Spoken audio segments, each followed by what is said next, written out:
IELTS listening. This part of IELTS is split into 4 parts. You can listen to each part and answer questions about them. There are 40 questions in total.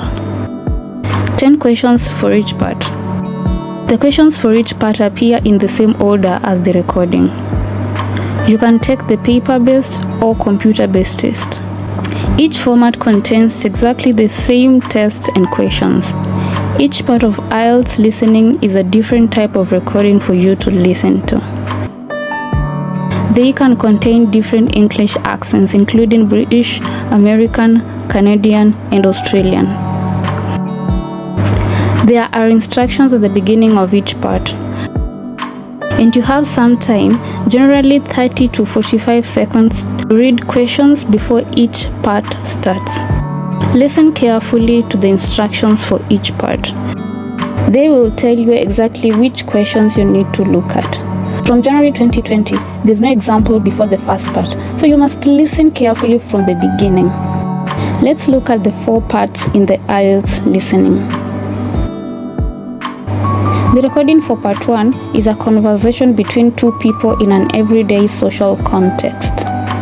This usually involves a type of transaction such as buying or an inquiry about products or services. For example, the recording could be between a person buying a train ticket and a ticket seller, or a student inquiring about a course at a university. In this section, you often have to write some names, dates, or numbers. The recording for part 2 is also in everyday social situation, but this time, only one person talks on the recording, a monologue. This usually involves someone giving information about a product, place, or service.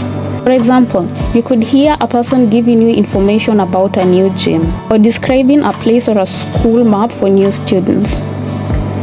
In part 3, you listen to a conversation between a maximum of 4 people in an education or training situation.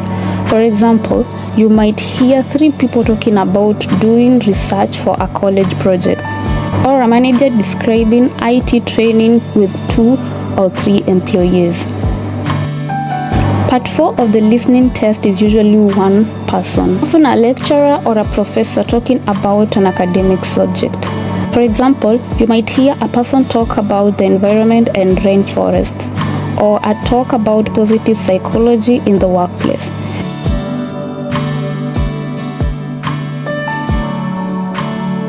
You can only listen to each part once. In the paper-based IELTS listening test, you make notes on the question paper while you listen. After you've listened, you have another 10 minutes to transfer your answers to the answer sheet.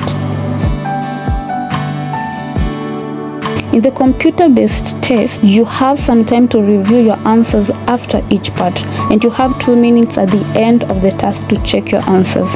In both paper and computer-based IELTS listening test, you have to be careful with spelling and grammar to avoid losing marks. Each question is worth 1 mark.